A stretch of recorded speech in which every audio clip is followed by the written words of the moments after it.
Not too terrible. Pure potion's pretty costly as well. There wasn't really anything cheap for sale on the items that. Oh, hey, we have audio. Hooray! Not too terrible. Pure potion's pretty costly as well. I'm going to give us our first look at Crescent Lake, which is on-rack this time around. Well, Asher has made it into Crescent Lake, which has a tail in the item shop for 12,000 gold.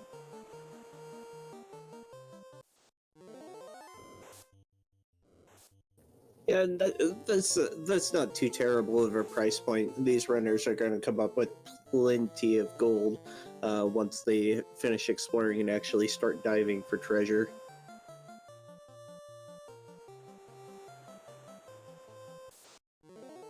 Though the question is, when will they start diving for said treasure?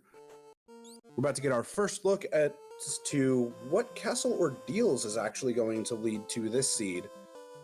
Now, keep in mind, we have already found Castle Ordeals in the seed itself.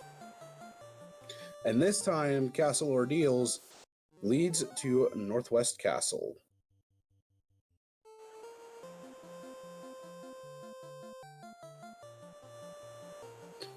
Once again, one of those kind of mad locations for now.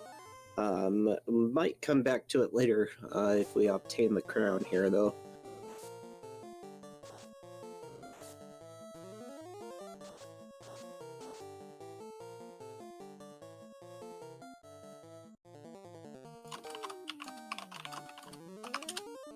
So, quick recap, the King of Canaria had the canoe. The tail is actually for sale in the Gaia shop. And Gaia's location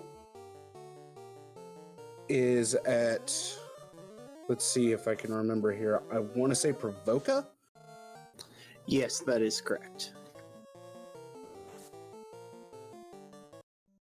For 12,105 gold. And Dengwoo finding the mermaid floor. While Aelmarkin finds Lefane at Onrak.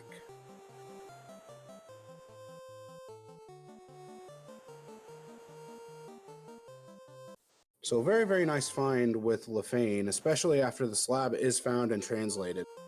Something else to keep in mind with this flag set is that there are 2 items that are going to be loose in the world.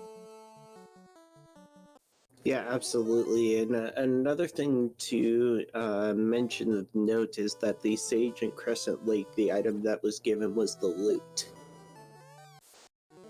Ah, yes, that is true.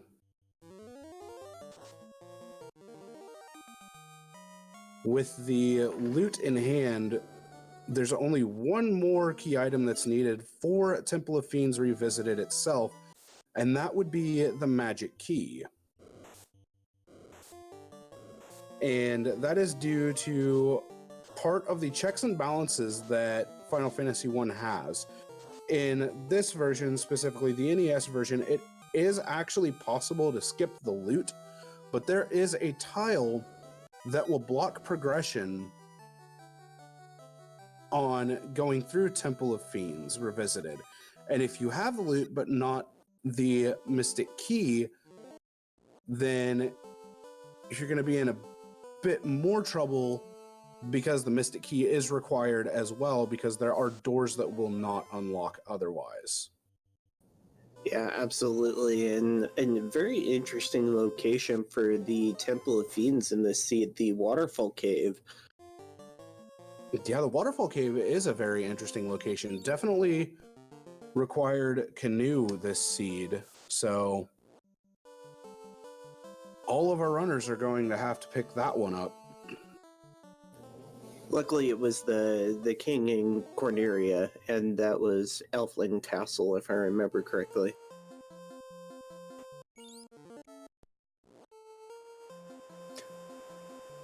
I believe you are correct on that one.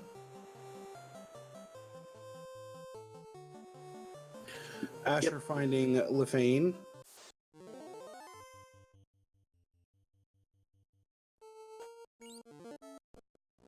we've got Ael just sailing throughout the world.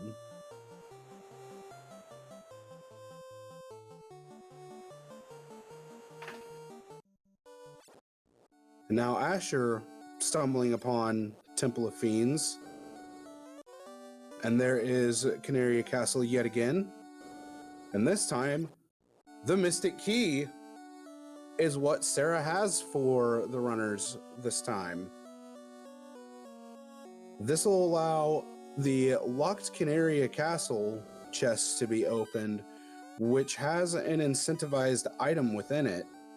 It could be progression, it could be a ribbon, it could be Mosmune, it could be a number of things. And this time around, it actually is Mosmune, the strongest sword in the game, non-crit based. Yeah, that's a pretty important find, and finding Sarah early on, giving us the key. We have a lot of the world open to us now as well. Absolutely. This is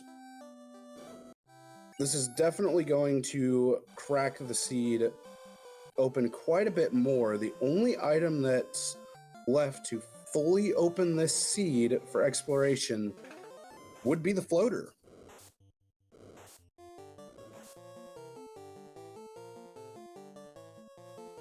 And we've got Dengwoo stocking up on heals, Asher running back from Lefane at Onrak, Ael sailing the high seas, and SVJ. Well, SVJ is doing his awesome SVJ stuff and saving at Lefane.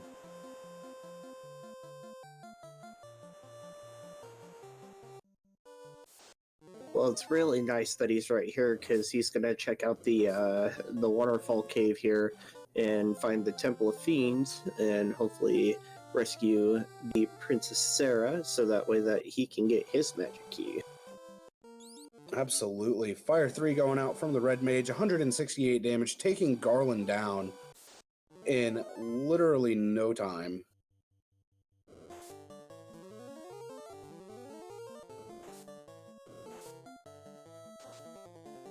Aelmarkin taking a fight just to be able to cast Cure 4 onto that thief to cure poison, as well as kill off the creeps and the ogre to get a little bit of extra EXP. While SVJ taking on the best named enemy in the game, especially if you have the silly names on. The wolves get changed to which I always get a kick out of. Dengwoo has found the volcano. Volcano at Titan's East. That is pretty big. Oxyael loose inside of Mirage Tower. Yeah, well, that is pretty huge. That being one of the loose items, that's a nice find to find this early on, especially with how early Mirage Tower was available to these runners.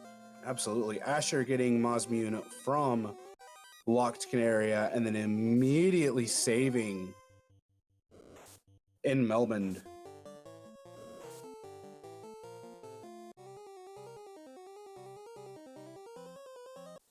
Oh, Nightmare's taken Ael's party down to just the single red mage.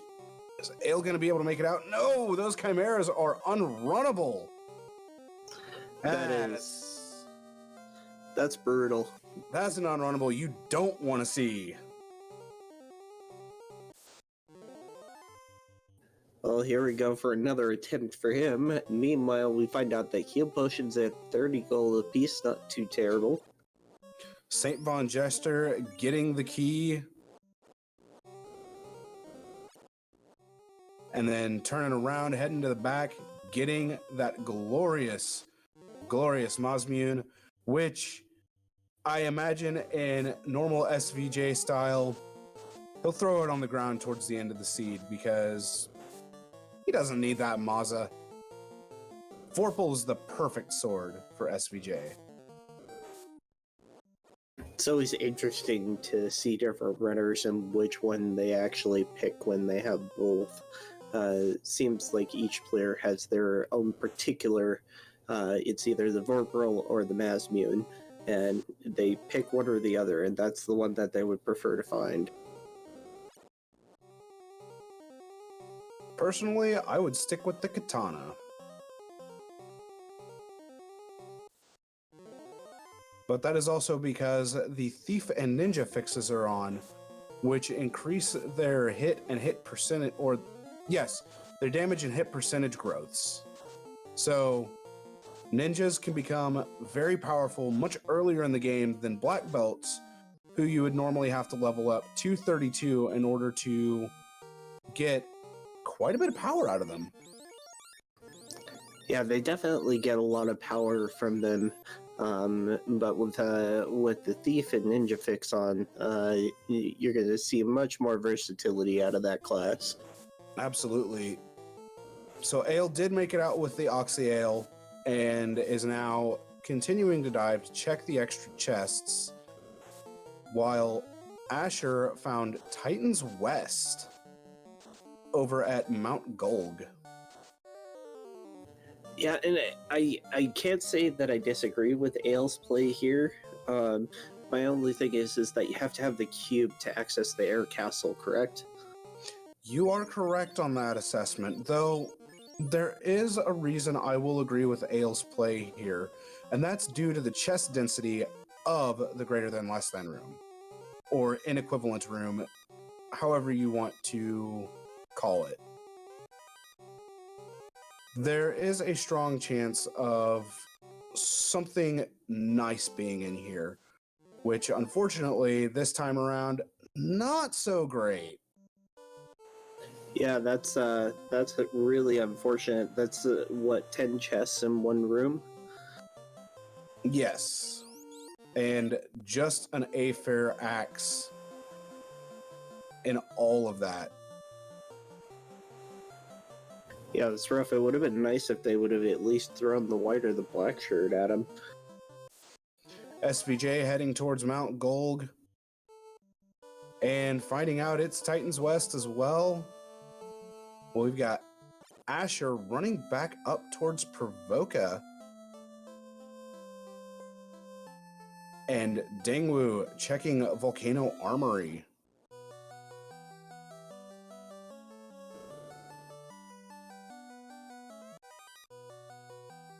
Nothing great that I saw within the Volcano Armory, but he does have the loot and the tail. So at least both of those key items are in tow. And SVJ finding Sarda in the ice cave. And Sarda holding on to TNT this time around. Trying to blow the ice cave to smithereens. I can't say that I blame him for wanting to blow up Ice Cave. So, Aelmarkin diving ice cave at Northwest Castle. I agree with this play. Yeah, I do as well. We don't have very strong characters yet, but overall, Ice Cave is got to be one of the most dense checks that we have access to right now. Yes, and there aren't too terribly many monsters that are super scary at this point. The only issue is whether or not one can run. Yeah, that's definitely true.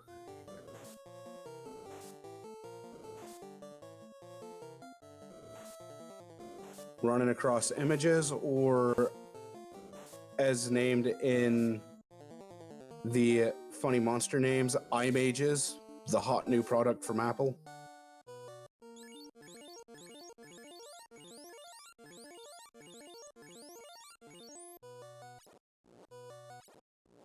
And SVJ returning to his ship. Asher going through ordeals. So we have our first Ordeals play. I can't say that I disagree with this either. I mean, you got a few checks that you can get here. There shouldn't be too many monsters that are too terribly bad here. It's all going to come down to whether or not the tougher monsters are runnable or not. Absolutely.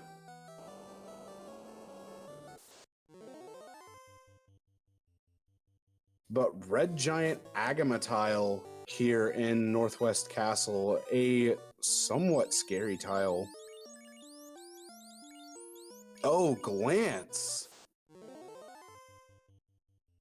That's it's not something you want to see. Yeah, definitely not. Dengwoo picking up the Oxy Ale. We saw earlier that soft potions are, I think it was 680 gold apiece. So they are a little on the pricey side to have to deal with Glance. Absolutely. But Asher, having one soft, is able to make it out. Oh no! Badman actually being bad and having Blizzard.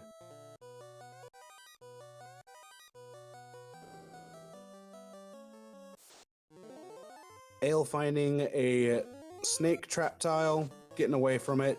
But the other loose item has been located. It is the slab.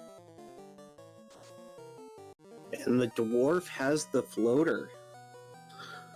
Oh man.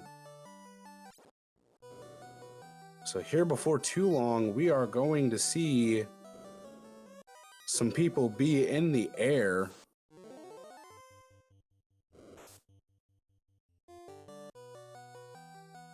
And it looks like Dengwoo is making his play for Mirage Tower. And Ordeals holding the rod for Asher. So that is going to allow the Earth Dive to be made once Earth Cave is found. And the adamant is in Ice Cave.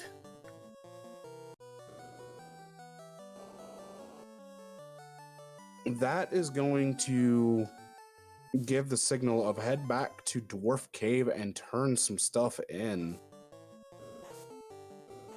Yeah, absolutely. Though at the same time, Ale has not found that TNT just yet.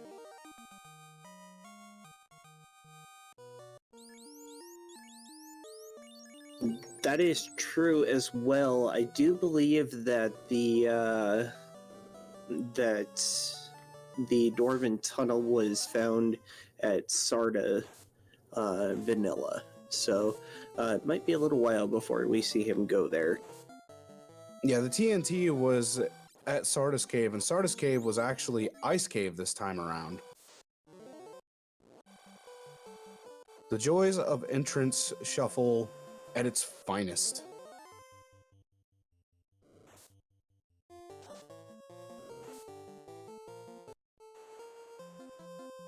And with that, SVJ is in the air going to Sardis Cave, which has the marsh split. Definitely thinking about making that play there. Going into Titan's West here. This looks like another one of the island caves. Yeah, this is another Cardia Treasury, but this one is the larger of the Cardia Treasuries. And there is a ribbon.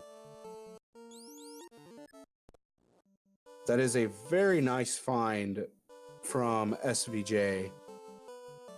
Yeah, absolutely. And he's got tons of money to play with as well. So he has direct access to the tail from the merchant as well, just from that treasury.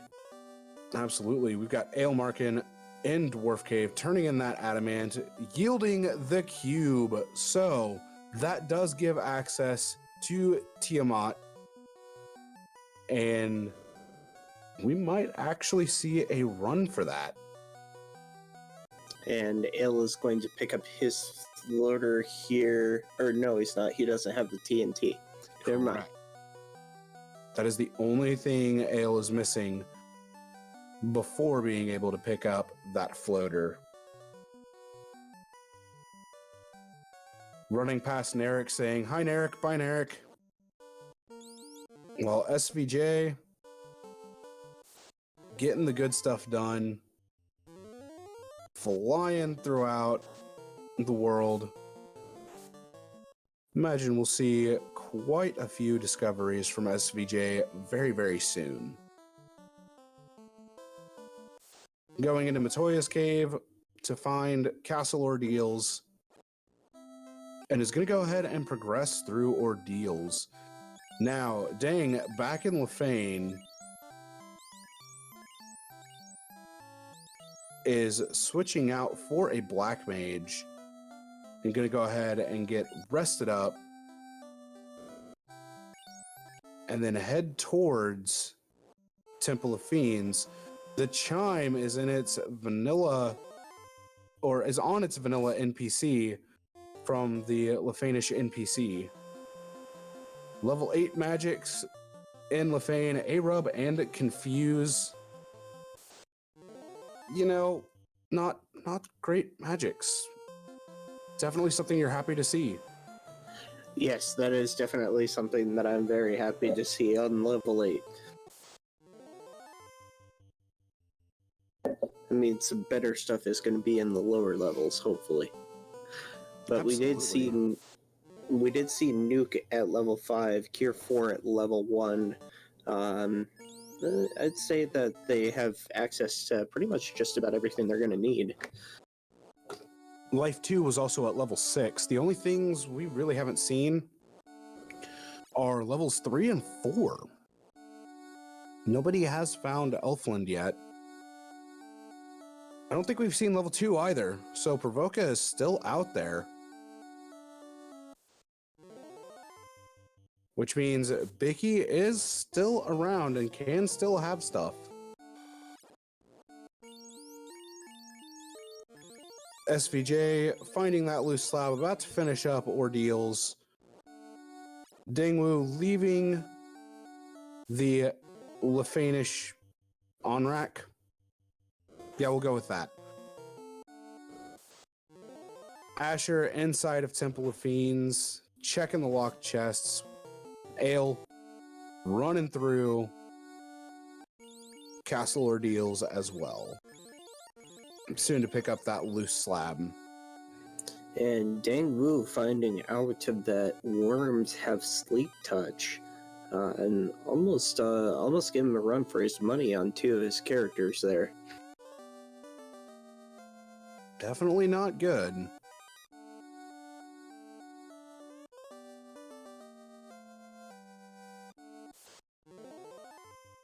And Ale has obtained the rod. SVJ obtained the rod. Just a mud goal sorcerer trap tile, you know, nothing too bad. Pretty easy to deal with. And SVJ getting his slab translated in Melmond. Picking up level 5 Ice 3. And Nuke is promo locked. That is in the warp spot.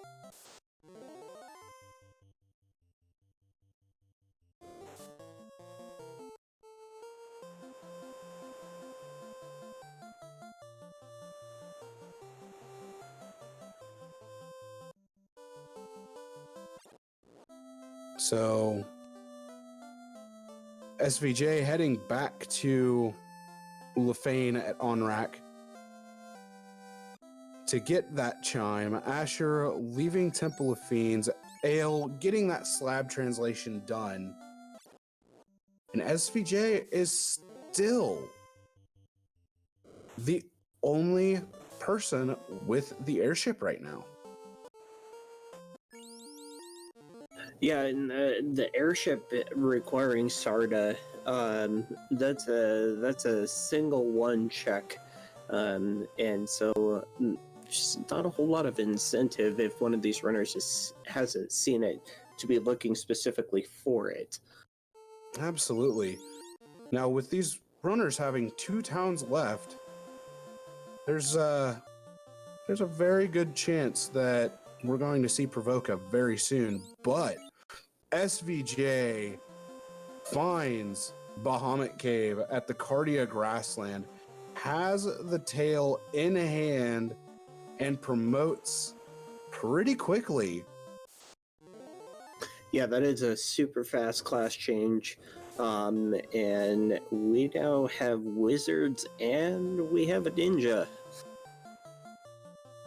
Now, one thing to note is that the Red Wizard can wield Vorpal as well as the ninja, but the ninja can also wield the katana, which is going to be very strong. Dengwoo getting the key from Princess Sarah, while Asher has found Matoya's cave at Mirage Tower, and SVJ finding Elfland Castle at Bahamut Cave.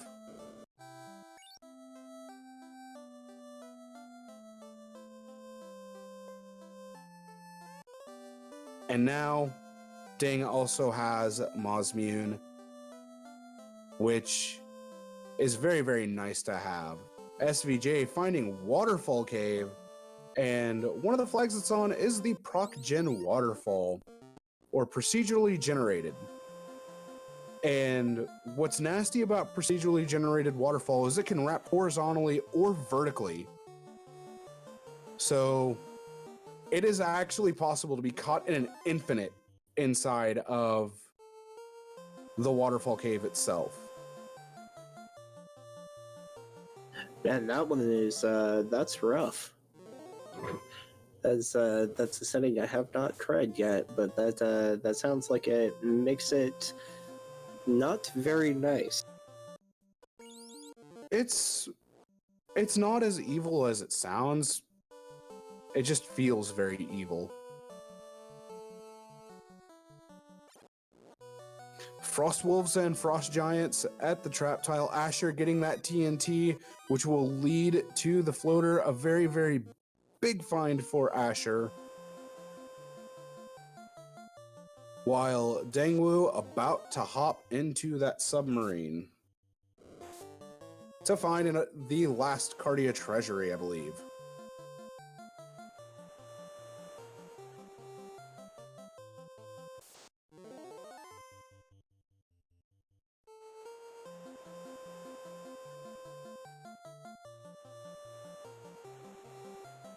And Now, Ruby on the waterfall robot. unfortunately, an unnecessary find, but on the upside, it is going to increase the amount of EXP earned by SVJ's characters.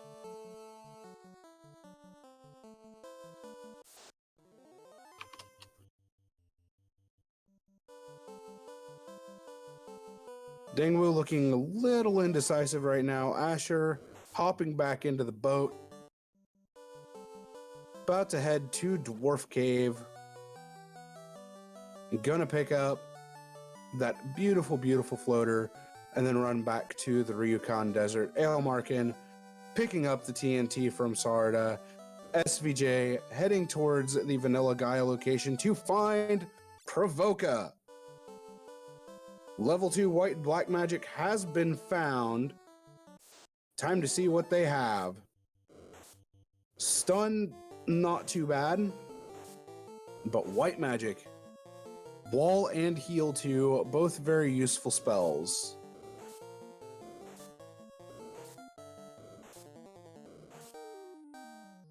Heal 2 giving a moderate amount of HP. Not quite as good as heal 3, but still very, very nice to have regardless. Absolutely.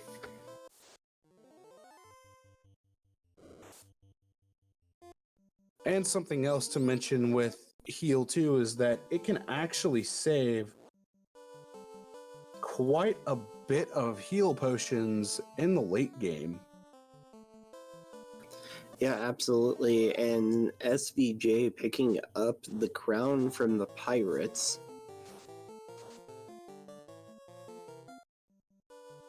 Yar, they be trying to be king.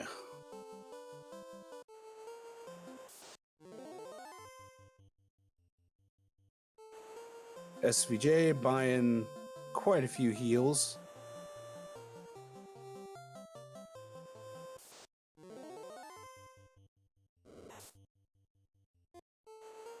Though it looks like Ale is heading towards Ryukon. Quite possibly. If not, working on getting back to the Dwarf Cave to turn in that TNT. Asher has made it to Dwarf Cave, soon to have that floater. While Dengwoo making it back to Canaria to pick up some Fire 3 action and Lock 2. Now, as I mentioned earlier, Lock 2 being a very, very big spell in the Alpha and Beta flag strings, since we have not quite gotten this fix onto the live site yet. Lock 2 has a fix set to where it can hit regardless. So it has a 100% accuracy, it will never miss, and the benefit of a lock is that it lowers foes' evasion. And that in and of itself is huge if you have an evade capped, let's say Tiamat 2 with high HP and even high absorb. Okay, so this fight on the SVJ side, not too terribly bad at all. It is an unrunnable fight, so we're going to lose a little bit of time here, but it's not too terrible. Much better than the Chimeras we saw in Mirage Tower. Oh, absolutely. And unfortunately, Ale getting a shark that he couldn't run from initially, but then gets the run luck. SVJ finding Elfland, gonna get fast, gonna get Bane.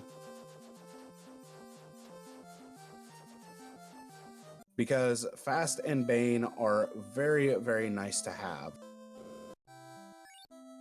Yeah, absolutely. And the really nice thing here is that we're going to see the other level 3 spells. We have Healed 3. I'm not too ecstatic about Fade, but it's a decent spell, I guess. And it's pretty cheap. So Fade, being the white magic equivalent to Nuke, deals 80 to 390 damage. Exit and Invis 2 being at level 4 is very, very nice. Asher is now in the air, heading towards Gaia, which we know is Provoca. Level 4 Warp Lock. Level 4 Warp and Lock, also very, very nice to find. But Warp is definitely going to be prioritized over anything else. Aelmarkin getting the crown from Bicky and the Pirates, and Asher soon to be doing the same.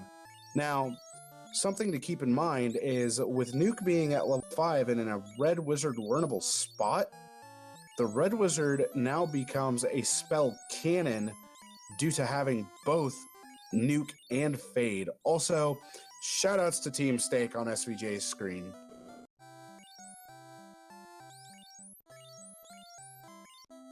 Yeah, absolutely. I actually had Fade mixed up with another spell. I didn't realize that's what it did. So now I know, and I'll never make that mistake again. That happens. Asher making it through the Pirates, literally no problem. And getting that crown as well. While SVJ running back to the airship, hops on board. It's going to stop in at Mirage Tower, see what it's got. Might be a little disappointed when he finds out it's just Elfland Castle. Or, I'm sorry, Matoya's Cave. My apologies. I mixed up locations, because it's easy to do that in the entrance shuffle. And Ale is found Elfland Castle and is currently in Bahamut Cave right now, so we'll see him do a class change here. And the class changes, especially with ninjas being in the party, cannot be stated enough on how important they are. With ninjas being able to learn up to level 4 black magic, it's a very big class change to get, because that means ninjas can also learn warp. The only downside is that since nuke is level 5, ninjas unfortunately are not going to be able to learn, but they can still learn fire 3, which does quite a bit of damage in and of itself. Yeah, absolutely. And I mean, the ninja's got plenty of versatility as well, with us having the Masmune. We still haven't seen the katana yet, but he still has quite a bit of offensive capabilities without magic as well. Yes, Asher heading to Castle Ordeals with that crown in hand, turning it into Astos, yielding the fairy in a bottle.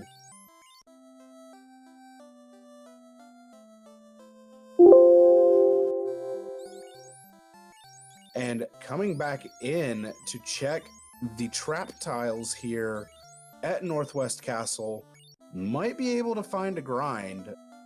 Something that I don't think we actually have said anything about yet is that the alternate trap tiles, otherwise known as the B-side trap tiles, are enabled, meaning that you can get encounters that will yield a lot of experience. You could see multiple worms on a trap tile, you could see multiple eyes on a trap tile, you could see Nagas and water elemental. So the possibilities of what could be found on these trap tiles is very, very endless per se. And the amount of EXP earned will just continue to grow as these runners find more and more key items. Absolutely, and one of the trap tiles, unfortunately, containing poison touch enemies, going to be leaving that one alone on the Asher screen. And then we see glare as well from the tiger there. Yeah, it was actually the sentry, I want to say, had stinger, which will actually hit all of the party and has a chance of poisoning them unless ribbons are equipped, in which case then good luck poisoning. Gotta break through the ribbon for that to happen. Yeah, absolutely. And I just missed that it was stinger. I thought that it was just both of them had poison touch. Now, sandworm encounter on Asher screen being a very nice and definitely a good EXP encounter, but SVJ running or flying back to Melmond at Elfland to pick up that beautiful, beautiful nuke spell, and I'm unsure if SVJ also picked up Brack. I missed it as well. I was looking at Dengwoo, who is headed towards the Dwarven Tunnel, still missing the TNT, so we'll miss out on the floater here. But he'll be picking up all these chests here real quick. He will have to come back here later, though. That is very true. Asher found Earth Cave and then finds Waterfall. Question is, how quickly will Asher make it through the Waterfall Cave? Yeah, absolutely. And meanwhile, Ale is in Earth Cave right now. And with this party setup, he is doing pretty well, I would say, except for the bats, which are the true final boss. Shoutouts to the bats for, well, doing bat things, because they're evil. But on the upside, Aelmarkin does have that rod in hand and is able to just go through and finish up Earth Cave in the one dive. Yeah, absolutely, and that's some really efficient timing for it. Finding the rod first before you find Earth Cave is pretty pivotal.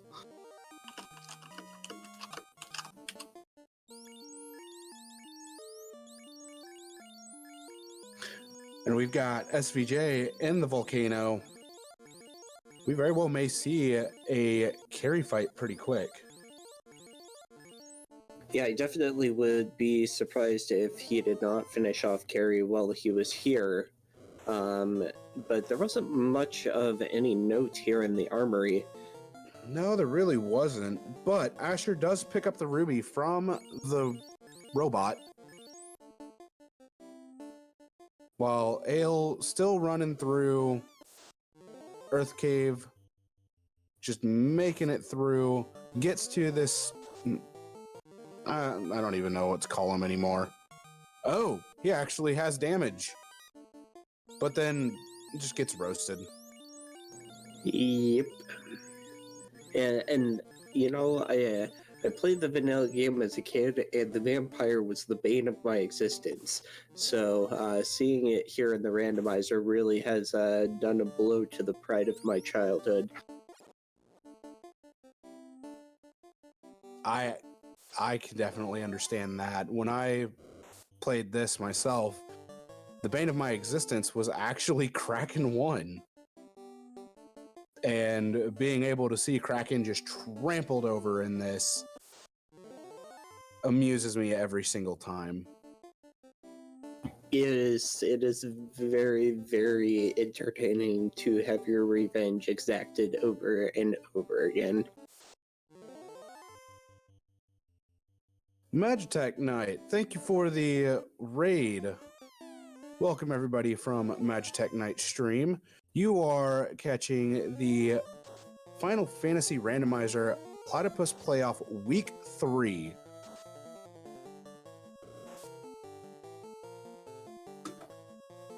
Now, you may notice we don't have timers. We actually had a bit of an issue on Monday when we were originally supposed to have this going, but we got it all worked out, and we've got these 4 runners going for you, doing things beautifully throughout this seed. Aelmarkin making it through Lich, about to check the Giants Pass. Asher promoting his party. Dengwoo sitting in Castle Ordeals. SVJ getting that fire orb lit. Yeah, it's an interesting play here from Dengwoo. He is actually grinding these red giant agma tile here that's in Ordeals, using Lock 2, but is fighting against enemies with Glance. So this is a little risky, but this is worth a ton of experience.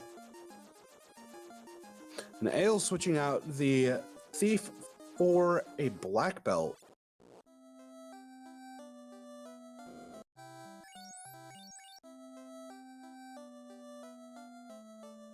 Going into level 7 black magic at Gaia, seeing that it's Quake and Fire 2, and then immediately turning. Nope. Don't need that. Absolutely, and that's a really, really interesting play, actually, on Ale's side here. He has direct access to class changing right now. Bahamut's Cave was... Oh dear, now I forget where it was. Cardia Grassland, if I remember correctly. Yeah, I think that's right. And so, I mean, he's literally right next to it. Now, there is a benefit to not promoting the black belt too early, and that is the black belt has a very, very high magic defense growth. So if you wait until level 25 to class change, then the black belt's going to have a really, really high magic defense. It'll actually be 100. But instead, unfortunately, that black belt just can't live through all of that pummeling. Yeah, it's definitely going to be interesting to see how that plays out for Ale here. Who knows? Maybe it's the right play. Asher grabbing magic, pardon my doorbell, Asher grabbing white magic. Exit Invis 2 definitely on there. While Dengwoo doing a solo fighter grind on the red giant Agama tile.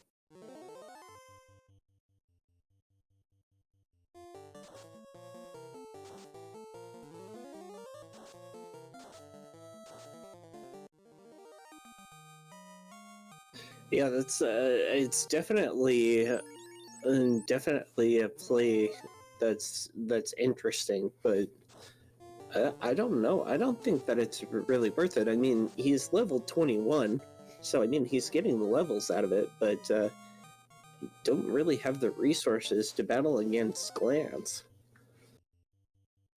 I do believe Deng has a ribbon, which, after looking at the tracker, yes, he does.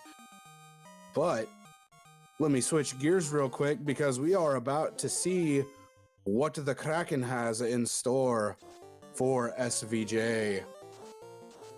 As SVJ makes it to Kraken, pulls Kraken, queues up one nuke, 2 fades, hold comes out from Kraken, fast going out on the ninja, cast on itself, fade, 93 damage from the red wizard, 242 from the white wizard. Very good amount of damage coming out. Kraken, 6 hits, 287. Not enough to take out the ninja. Fade for 300. Nuke for 354. Kraken goes down. SVJ will have 2 orbs lit. That ninja surviving just by a thread. Yeah, absolutely. Kraken can deal a really considerable amount of damage, and that ninja barely scraping by picks up that extra experience, which is pretty vital, seeing as how we're headed to the Tiamat fight now. Yes, SVJ going into Mirage Tower. Aelmarkin in the volcano.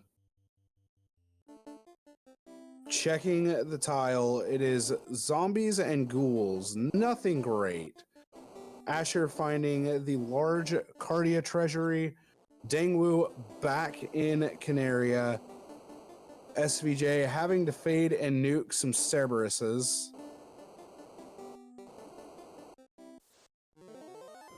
Not having any problems with them. Making his way up Mirage Tower. Getting to the Ogre Hyena trap tile that isn't unrunnable, which I honestly think that's the other side of the pirate encounter. While Asher is diving Marsh Cave. I'm curious. What can still be down here? Maybe another ribbon, but that's the only thing I could really think of.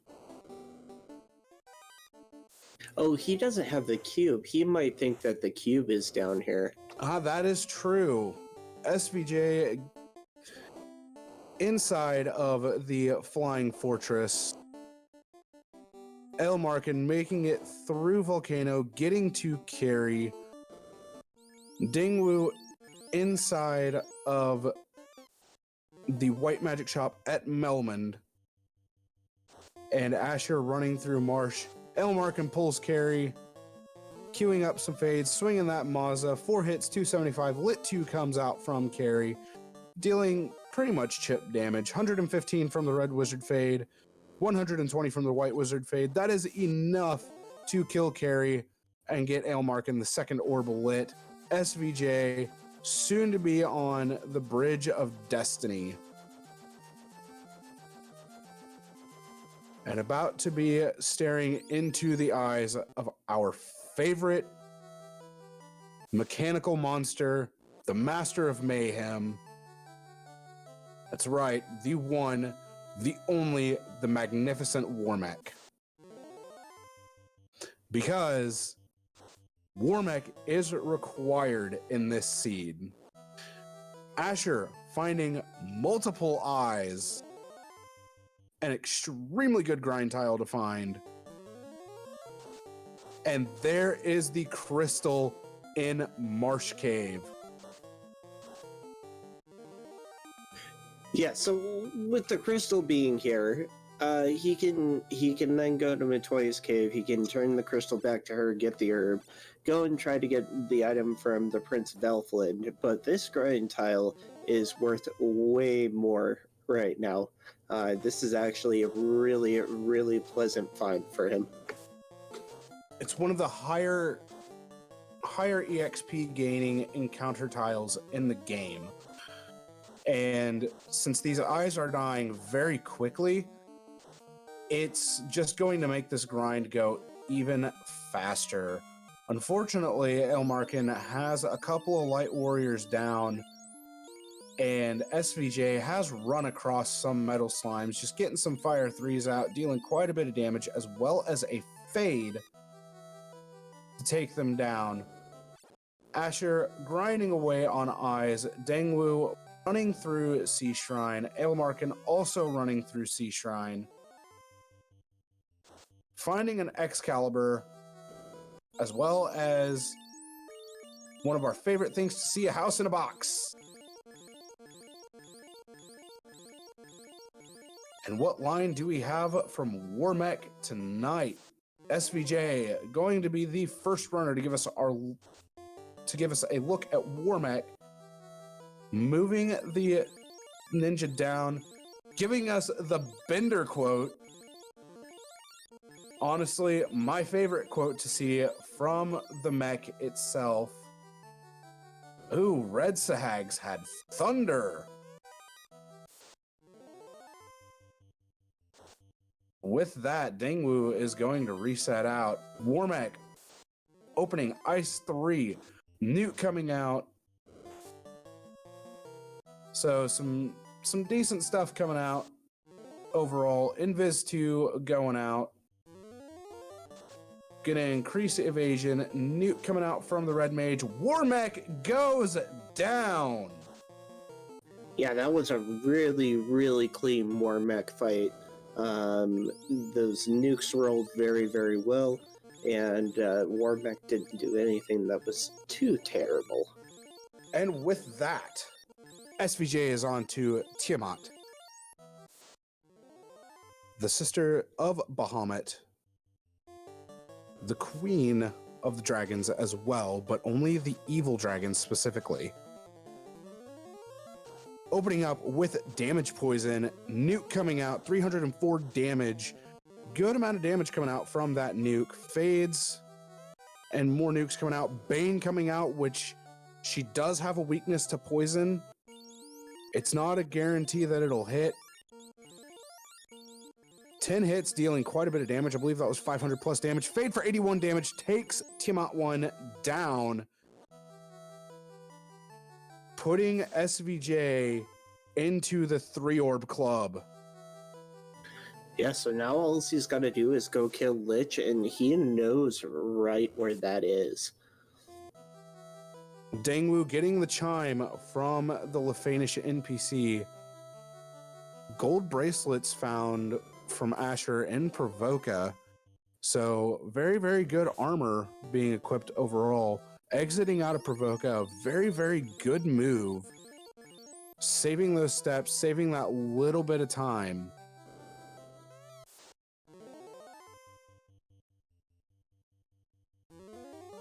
Aelmarkin pulling Kraken.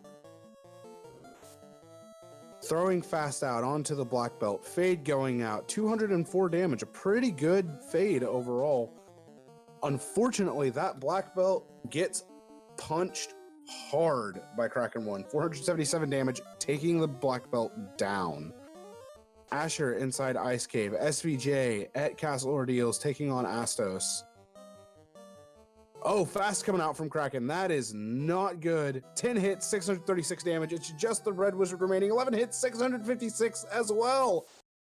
Aelmarkin unfortunately wipes to Kraken 1. Yeah, that is definitely not an ability that you want to see come from Kraken.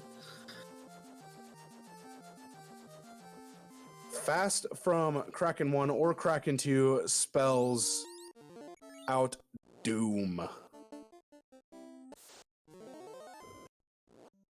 SVJ doing encounter or not SVJ, Aelmarkin, I'm sorry, doing encounter manipulation, doing a hard reset after saving to run back into the Hall of Giants to then farm out some more of these golems.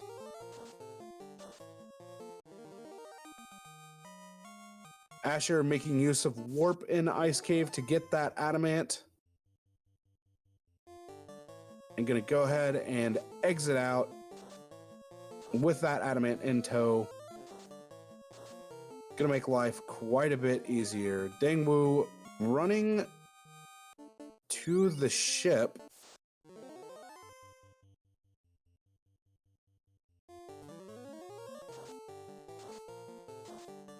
Oh yeah, Dengwoo still hasn't obtained floater yet.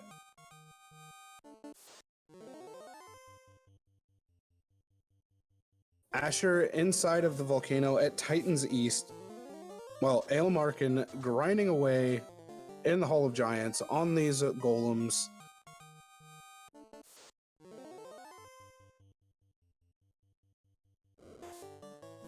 And it looks like Dengwoo, with only one real place to go left, is about to grab that TNT, which will lead to the floater.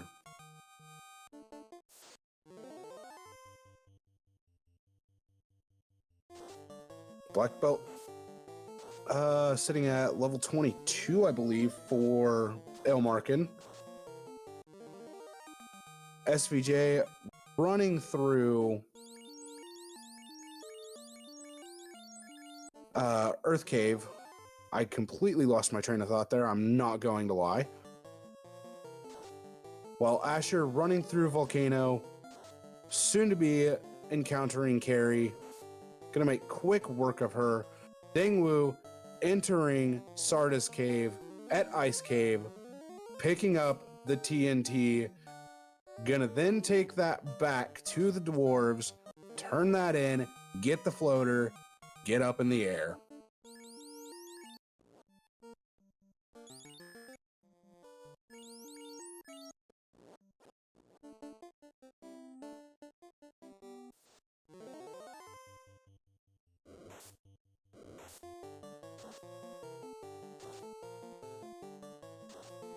With that, SVJ has made it past the speed bump of Vampire. Asher has pulled Carrie. 8 hits, 618 one-shots Carrie. Carrie goes down with ease.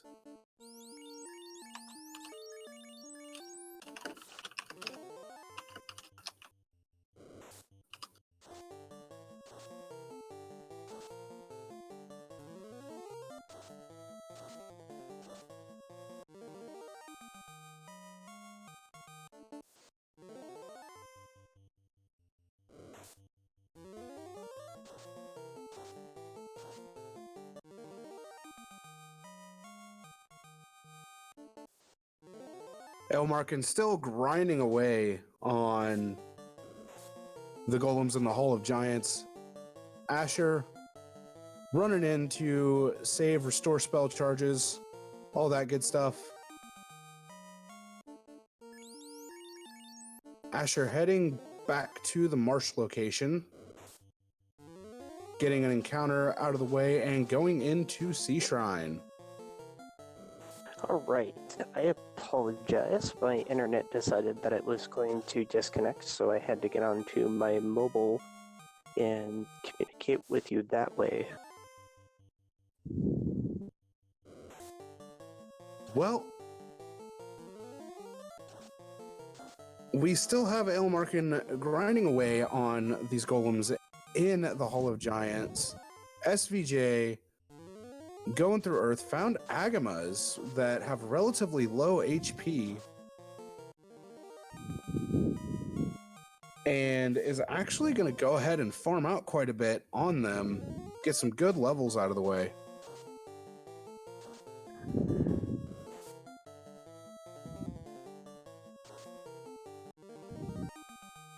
While Dengwoo finally has obtained that floater and will be up in the air very shortly.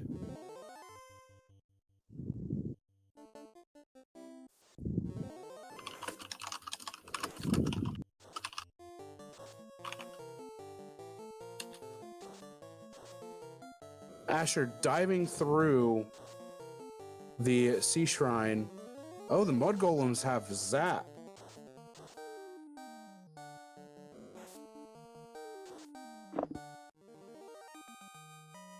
And that actually took down the black belt on Aelmarkin's side. SVJ has a stoned red mage, which is unfortunate. Yeah, that's a rough position to be in. SVJ finding 4 Agamas, it's decent, but once again, it comes back to this glance that I was talking about over in Ordeals. They seem to be pretty favoritive towards it. They absolutely do. More fades coming out. The black belt just hit level 29 for Aelmarkin. Asher making the rest of the run to Kraken, healing up, and is about to pull our good friend, the Kraken, who has a really, really nice color scheme this time around. Yeah, absolutely. Fast coming out. 8 hits, 451 damage. Gonna start queuing up Brax as well as a Temper. 7 hits for 175 damage. That knight just brushed off those attacks and threw one right back at Kraken, defeating Kraken. Asher now with 2 orbs lit. Probably going to head after that 3rd orb. Yeah, I would imagine that we see him head for Mirage Tower next. That's the next closest place that he can go. And meanwhile, Dengwoo, turning in his Wrath's Tail, will class change his characters as well. Aelmarkin still plugging away at the golems, as SVJ still plugging away at all of these Agamas. Just down to the ninja now, who's dishing out so much damage. I mean, 6 hits, 536. Gotta be happy seeing that. Asher entering Mirage Tower and Aelmarkin hitting the magic number for black belts, level 32. That black belt is now going to have 8 hits and deal a ton of damage. Yeah, absolutely. Heading straight back for the Sea Shrine to take down Kraken here. And hopefully this fight goes a lot better for him than it did last time. Absolutely. I mean, 8 hits, 778 against a Gershark. Yeah. No, Kraken is not going to be long for world. At least Kraken 1. We'll have to wait and see about Kraken 2, because Kraken 2 is usually where things try to go south. Yeah, absolutely. And I mean, Temple of Fiends in general, I mean, all it takes is one bad encounter and you have to redo the whole thing. Exactly. That is why we do refer to Fiends Revisited as the Great Equalizer. SVJ just grinding away on the Agam. That ninja is level 36 right now. Yeah, that ninja probably has the ribbon on. That's probably what's allowing him to continue doing this. And I think he's relying on that ninja to be his main damage output at this point, which is why we're not seeing him just warp straight out. This will be his final grind for the game before he does Temple of Fiends Revisited. Yes, and I think, if I had to guess, he's probably going to grind this ninja up to about 42 and maybe switch it out for a black belt, because at level 42 the black belt's damage actually increases by another 2 hits. And something else to keep in mind with black belts is that with each level that they have, they also do get 1% extra crit rate. The MDEF would be absolute trash. Yeah, absolutely. And I don't really think that it'd be worth the trade-off at this point. I mean, sure, you're going to be dealing tons of damage, but the ninja's already doing well more than enough damage. So I don't think that it'd really be worth the trade-off at this point. I have to agree there.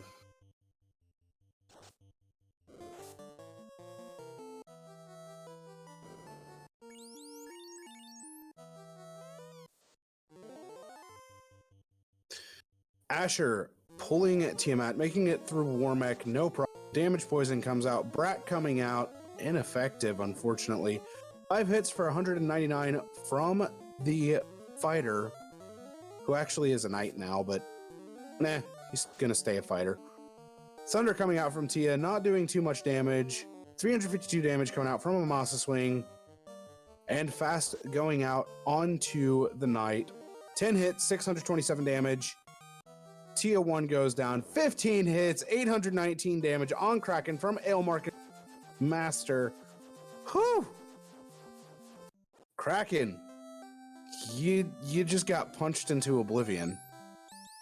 Well, we have Yes, SVJ at the Lich floor.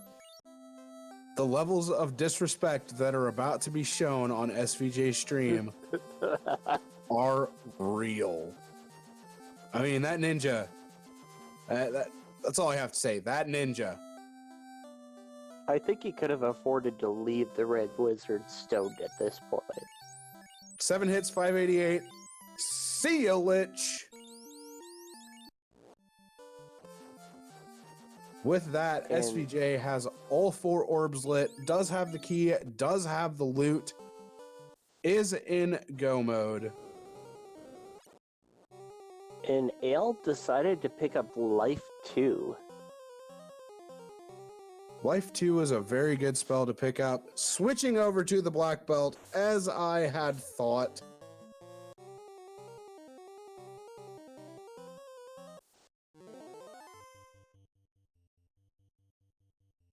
Yeah, it's definitely an interesting play. We'll see it. We'll see how it works out for him, though.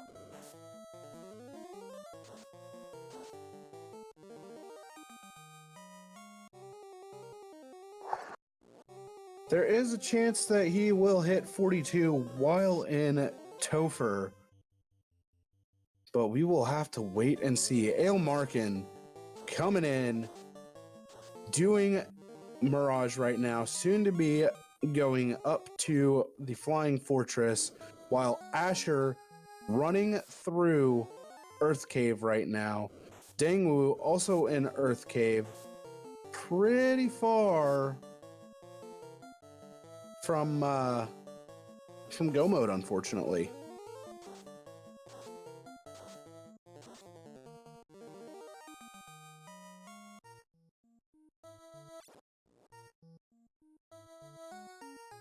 Now that is a very good point, Trenton. That is a very good point you make. Yeah, absolutely. 44 for Chaos is going to be a little bit more comfortable. I think that he's trying to prioritize speed right here. So not taking that extra grind up to level 42 and just going and killing Lich, I feel like he's behind. We'll have to wait and see, that's for sure, because we are about to have SVJ entering Topher. While Dengwoo running through Earth, Asher with all 4 orbs lit, also soon to be entering Topher. The trains are a-comin'. Aelmarkin on the Bridge of Destiny, soon to be looking Warmech in the eye, and Warmech's going to make the beautiful Bender quote, while SVJ enters Topher, and right behind him Asher enters Topher.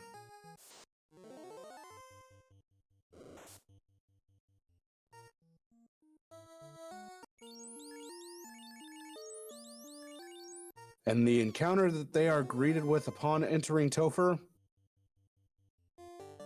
what other than unrunnable chimeras, or chimerae. Mage Fighter Pack. This is actually a pretty good pack to face. Some decent EXP. Aelmarkin taking on Warmech. Getting some damage out.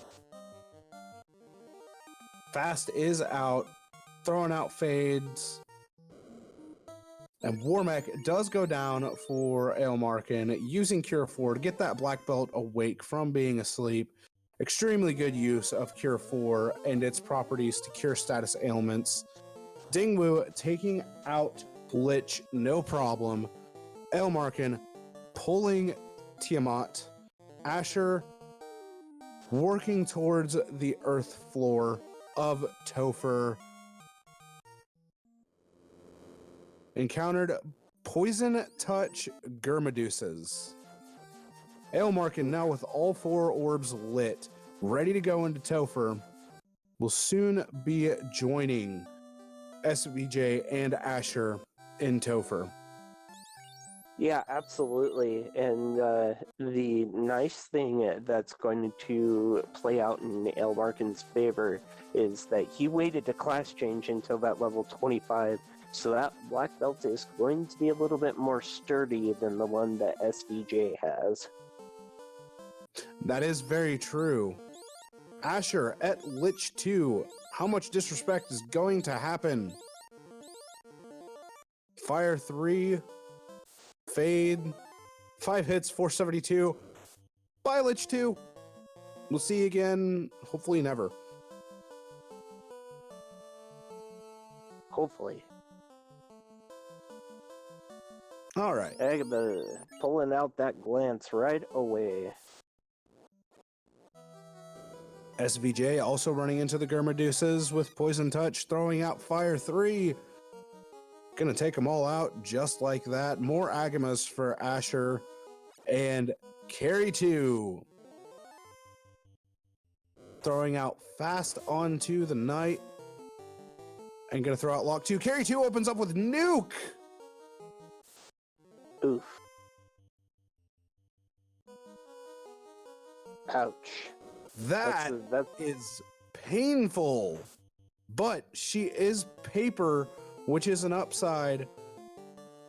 So, fortunately, Asher making it through with the Lifecaster alive, not having to worry. Aelmarkin into soon to be getting to the earth floor.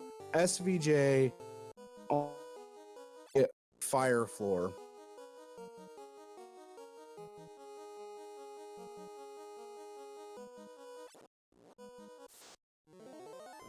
SVJ pulling Carry 2. While Asher is at Kraken 2. Dengwoo at Carry 1. Aelmarkin entering the earth floor, getting greeted by the poison Gurmadusas. SVJ making it through Carry 2 onto Kraken 2's floor. Kraken 2 throwing out lit 3s at Asher.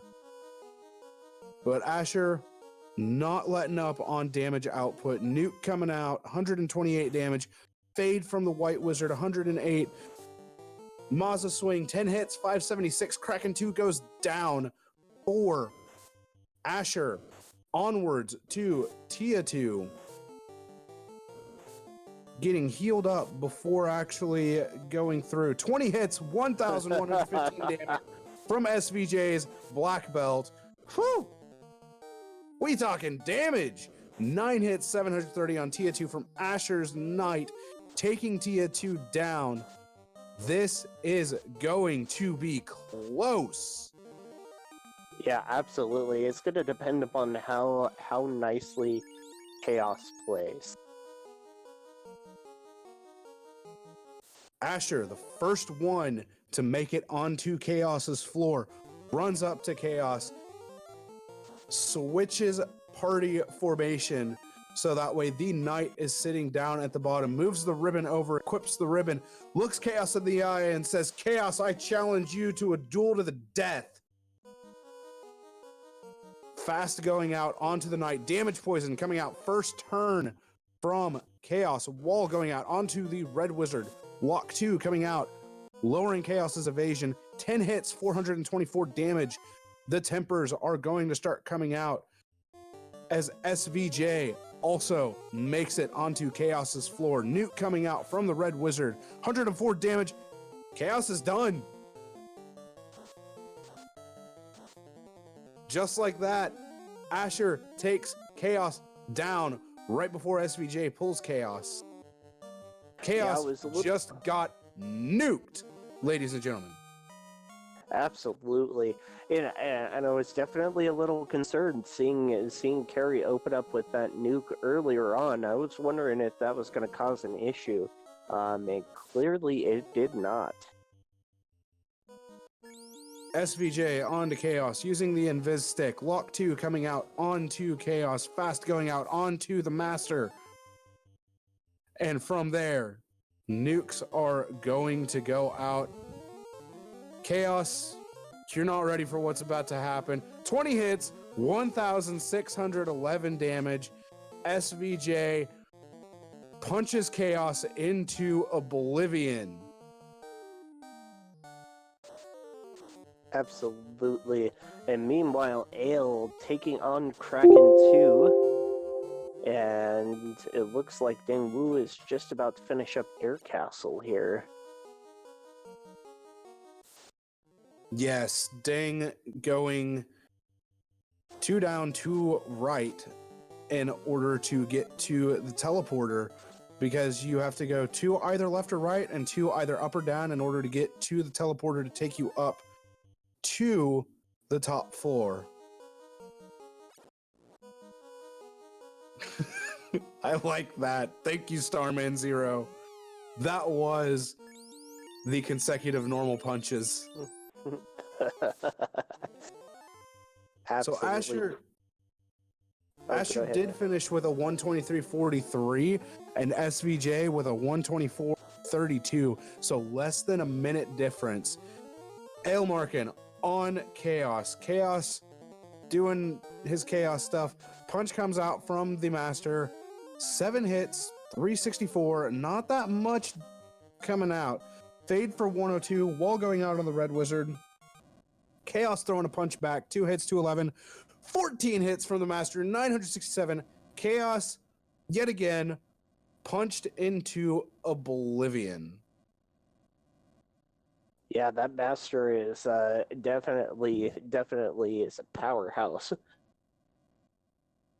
So now we have Dengwoo taking on Tia 1, running it with the Knight wielding Maza. 5 hits, 325, crits coming out. 209 damage on that last swing for 5 hits. Tiamat 1 goes down. That will be the third orb lit for Dengwoo. Just 1 orb remains. And then Dengwoo will be on to Chaos. And Aelmarkin did finish with a 126.18, which was a very, very good run. Yeah, absolutely. Very, very close run, actually. 3 minutes between first and third place. That's pretty dang impressive. Very much so. So Dengwoo going into the Sea Shrine, moving the ribbon over to, I want to say that was the Red Wizard.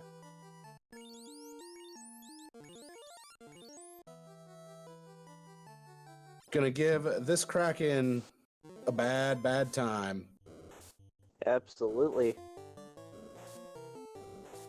And then we'll then be headed into a Temple of Fiends Revisited afterwards.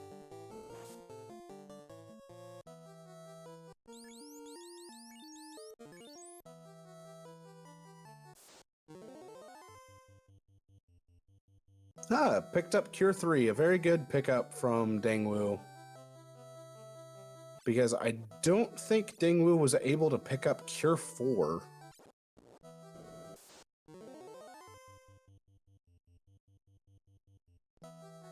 Yeah, actually, I believe you're right, because Cure 4 was not in a slot that's learnable by the Red Wizard. You hate to see it.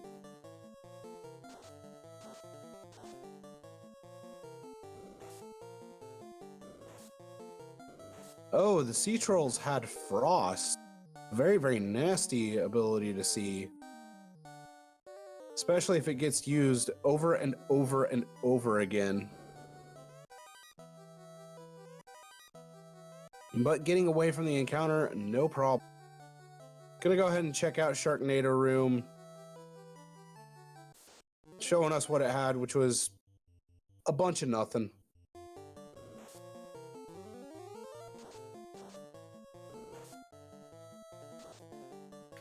Queuing up a couple nukes. Gonna try to take out the Big Eye and the Gershark. Second nuke comes out, doesn't take out that Gershark. Yeah, that range on Nuke can really come back and bite you sometimes. You can just get some pretty abysmal rolls off of it sometimes. Absolutely, and to elaborate on that damage range for Nuke, it is 100 to 400 damage. And it is non-elemental damage. So unlike ice, fire, lightning, it doesn't deal any extra damage based on if an enemy is weak to it or not.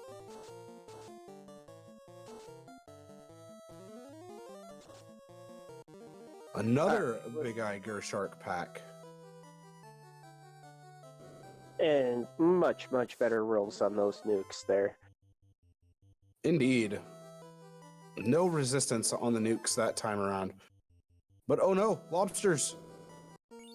They're not that scary.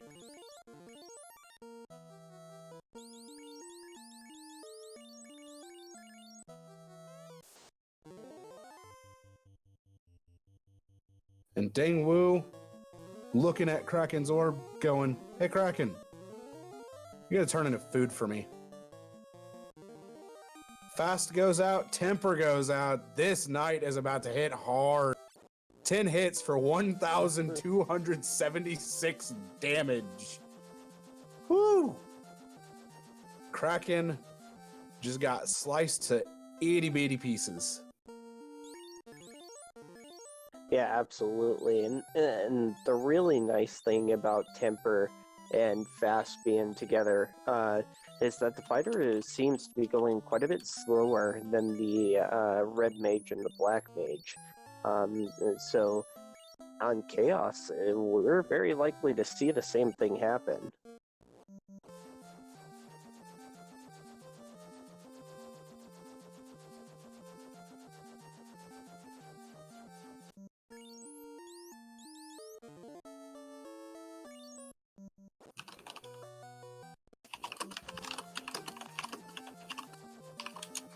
So Dengwoo stopping at the vanilla Temple of Fiends Revisited,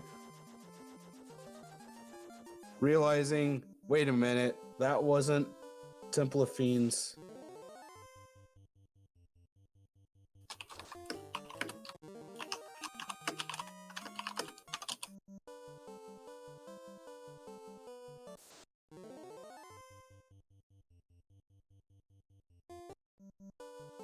And gets into an Ankylo encounter, but deals with it handily.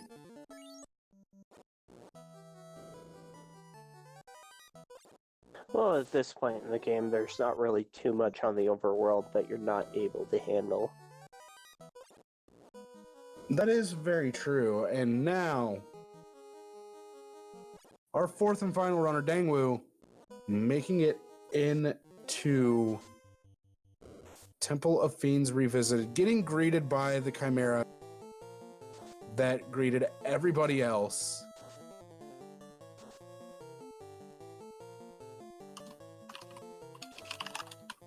Gas D's here. He's gonna take him on. Green dragons. Delicious, delicious EXP right there.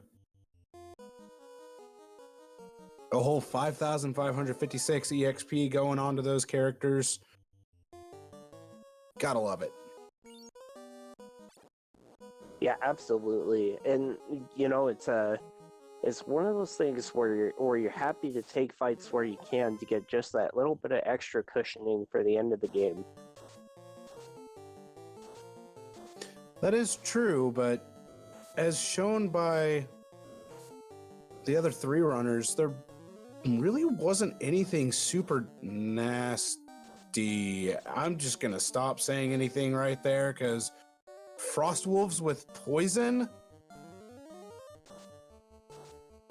Yeah, let's not talk about that. We did Frost see wolves with damage poison. Yeah.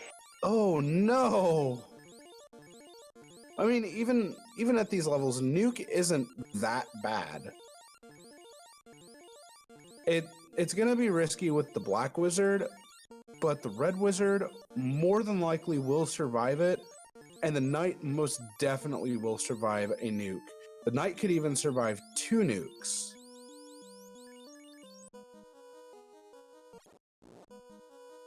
It just all comes down to how high or low the nukes roll.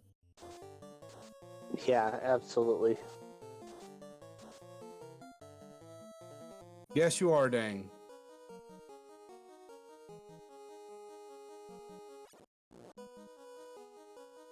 Getting slowed by some frost dragons, which is unfortunate. You might hear me sometimes refer to the frost dragon packs as doubles dragons.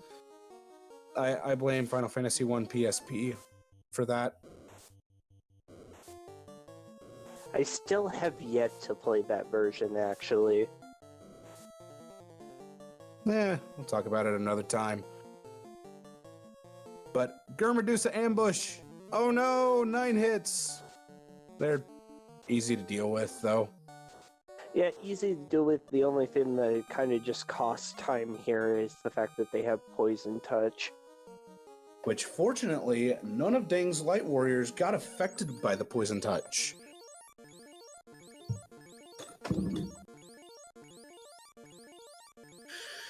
Alright, Dang, how much are you going to disrespect Lich 2? I mean, you're obviously showing respect by healing up.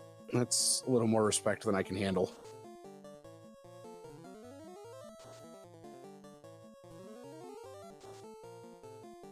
Starman Zero, you wouldn't happen to be referencing legendary Death Touch Gurmadusas?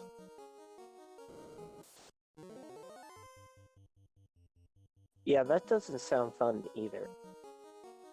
It's a blast, actually.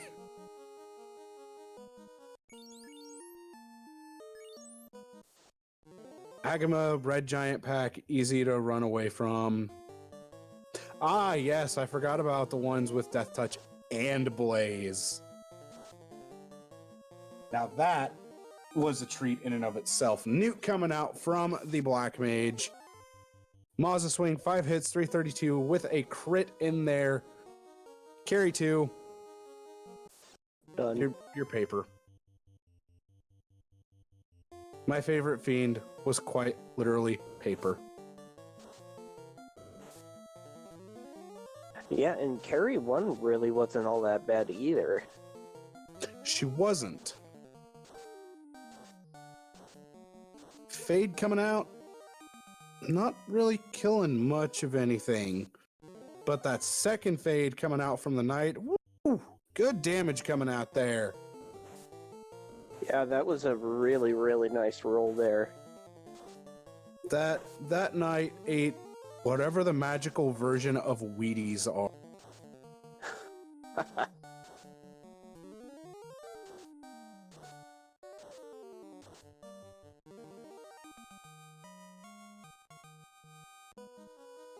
Think The that Red you would Wizard be referring finally to- followed suit. Yeah, absolutely.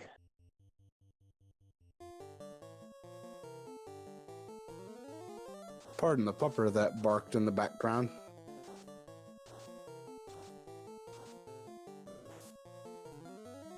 More fades coming out because more unrunnable packs. This seafloor, just not very friendly. But At least, oh, go ahead.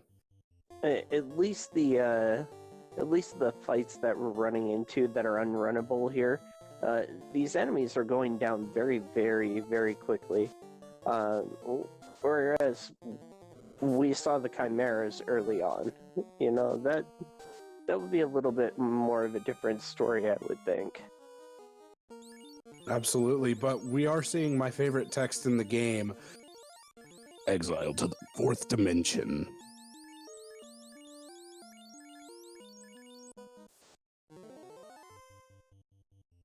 Because you can't go wrong with exiling things to that beautiful 4th dimension.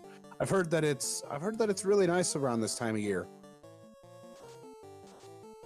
Plus, I'd rather be exiled to another dimension than just straight up erased. True. I definitely have to agree with you there. Oh my god, person snarks! More nukes coming out. 11 hits, 211 from Kraken. Woo! Kraken, you're not throwing out damage. I mean, it was okay damage, but Kraken, come on, you're much more scary than that. But after that, Mazda swing, Kraken goes down. Deng moving on to Tiamat 2. Well, and Deng's characters actually have really decent armor, actually. We were actually able to find decent armor for all 4 runners. That is very true. The only downside is only having the 1 ribbon. 4 hits for 447. Woo! Getting that good damage out. Oh, Tia, 4 hits, 329. She sharpened her teeth. But that nuke takes her down. And now all that stands in between Dengwoo and victory is Chaos himself.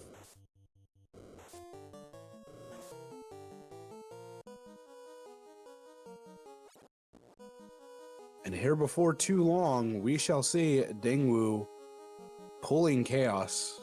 My friend, the amused miniature, would you like to call this Chaos fight? I would love to.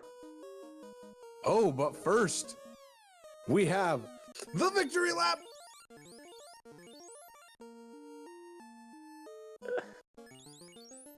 It is all you, my friend. Alright, so heals coming out for Chaos. We've already seen that this Chaos is actually fairly friendly, just poison to really worry about. Damage poison, I should say. And getting the fast on the Knight. Knight throwing a wall? Okay. And then Temper on the Knight as well.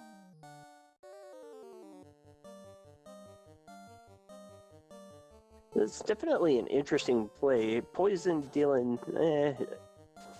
okay damage. Not too terrible, though. And throwing out another Temper on the Knight there. 808 damage with 10 hits from the Knight for her first swing. Lock 2 going out on Chaos. And this next one should seal the deal here. 2 nukes and swinging. Black Mage survives 1037 with 10 hits. And Chaos falls to the Mazmune.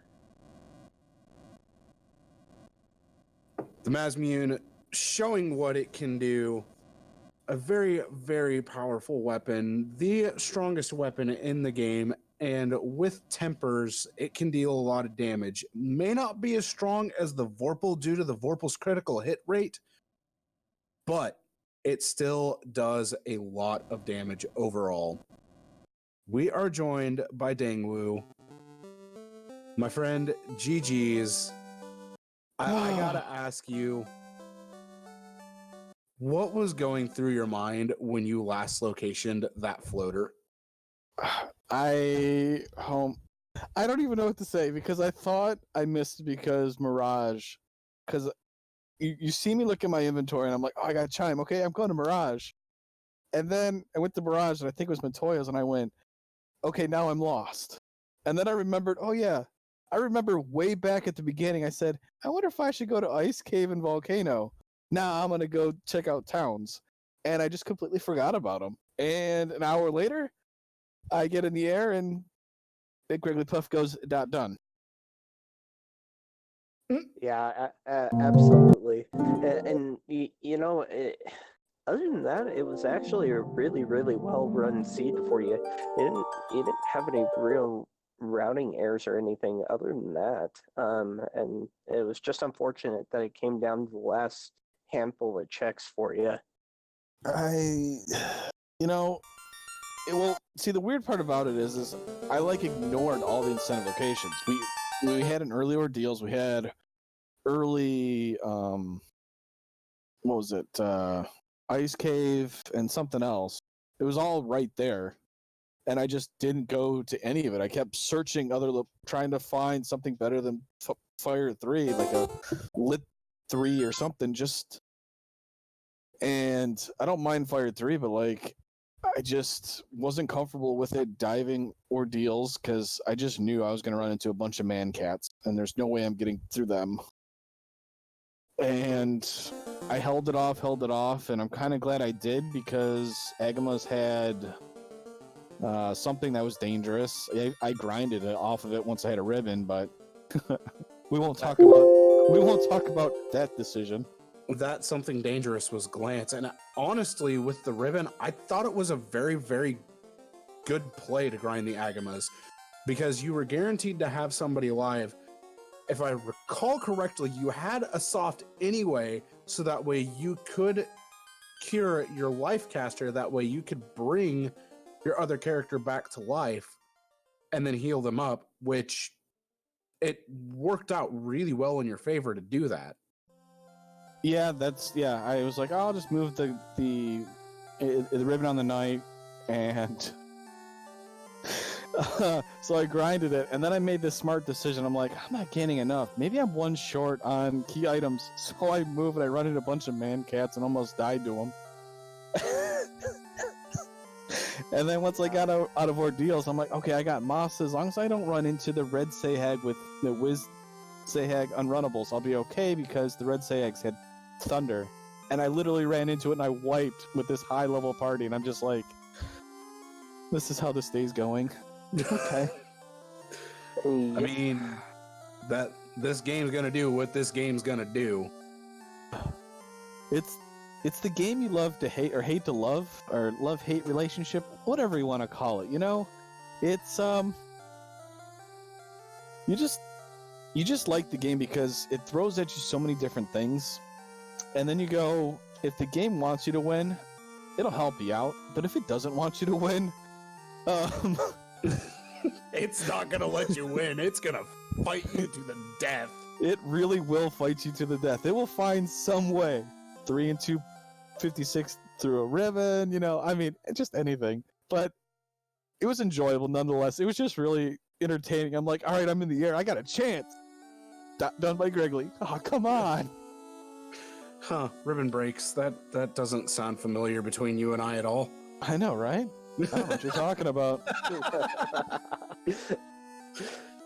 For those that actually don't know, Deng and I faced each other in the previous spring tournament, and he won because I got ribbon broke. That's not... I don't know what you're talking about. Oh, the only one time. The one time I went 1-0 against Sonny Wrath, and after that, never facing him ever again. You say this. If we end up in this spring tournament, I'm just gonna be like, all of a sudden I can't race this time. I do have one more question for you. Sure. So, Topher, yes. Paper Fiends, Chaos, Paper. When you got to all of them and found out they were all paper, oh come on, man, really? I mean, I kind of expected a tougher one, but I knew once I seen Greg Lee done, I was like, okay, the black belt probably just blew his way through it, no problem.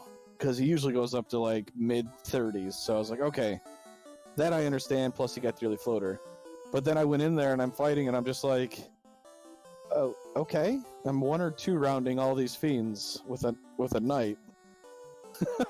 And then I get the chaos and second swing over 1,000 to finish it. I'm like, wow, this Temple of Fiends was really quick. Yeah, absolutely. It was definitely one of the easier ones that I've seen. I've seen plenty of them where runners are resetting for a good 15 minutes or so. I mean, chaos was kind of deadly just because he had a lot of high damaging Inferno. I think he cast out a Blizzard and stuff like that. So if you didn't have the ribbons, your mages got eaten up. And I only had 1 ribbon, so he was kind of terrifying, at least against the mages.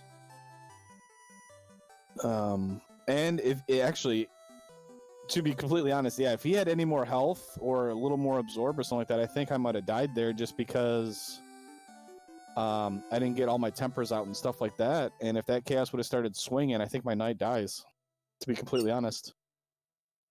For what it's worth, chaos actually wasn't dealing that much damage on swing, so... Oh, well, that's good to know, because that could have gone sideways real quick. Even still, I think you would have survived and defeated chaos. I actually did a couple practice rounds that day leading up to it, and I was doing actually okay time-wise, nothing like, the winners, but I had a lot of close calls against Chaos, so I just kind of expected Chaos to be beefy this time. But managed to get through, and I can't wait for next week, because let me tell you, I am ready to bang my head against some of these dangerous incentive locations coming up.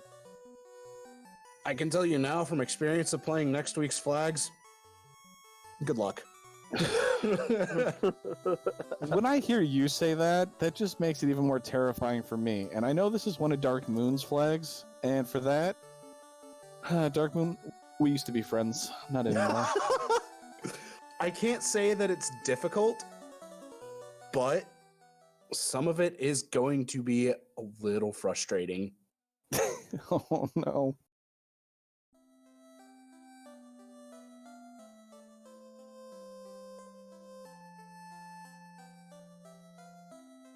Oh, I'm so glad you don't have to play it after you made the flags. Coincidence? I think not. I know, right? But hey, I'm gonna get out of here, but I appreciate you guys doing this. Darkmoon, thanks for setting it up with Speed Gaming. Speed Gaming, thank you for doing this, especially for everybody out there. Hope you enjoyed it. These are on the more challenging flags, but they're still a lot of fun, and they offer a lot of the cool stuff that the randomizer offers. So come hang out with us. It's a lot of fun. We'll teach you how to play.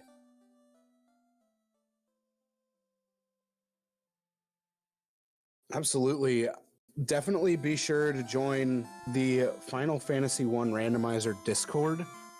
Be sure to give all 4 of these runners a follow. I'm sorry. They are great runners of Final Fantasy I Randomizer. I've run with all of them multiple. Be sure to give Darkmoon a follow, as well as Danny. My co-commentator, the Amused Miniature, definitely be sure to give him a follow. Any final thoughts on this, the Amused Miniature? No, this was actually a seed that I enjoyed commentating very much. I picked up a few things that I didn't know. I'm still fairly new to the randomizer, so I picked up a few things and learned a couple of things, so I definitely enjoyed it, and having a veteran to commentate with is definitely a privilege, so I really appreciate it. I appreciate you stepping up for your first time doing commentary. I have to say it was an excellent job. One thing I did forget to mention, definitely give the Speed Gaming family of networks a follow. Be sure to check out their schedule. They have all sorts of events going on, all sorts of races. you get some very, very good stuff to watch throughout the entire Speed Gaming Network. But on behalf of Dark Moon EX, Danny, The Amused Miniature, the Final Fantasy I Randomizer Discord, the runners, asher1611, Aelmarkin, Dengwoo, SaintVonJester, I am SonnyWrath11. Thank you all for watching week 3 of the Platypus playoffs. Be sure to stay tuned for week 4, where things are going to get absolutely crazy. Until then, have a good night, keep randomizing, and we'll see y'all next time.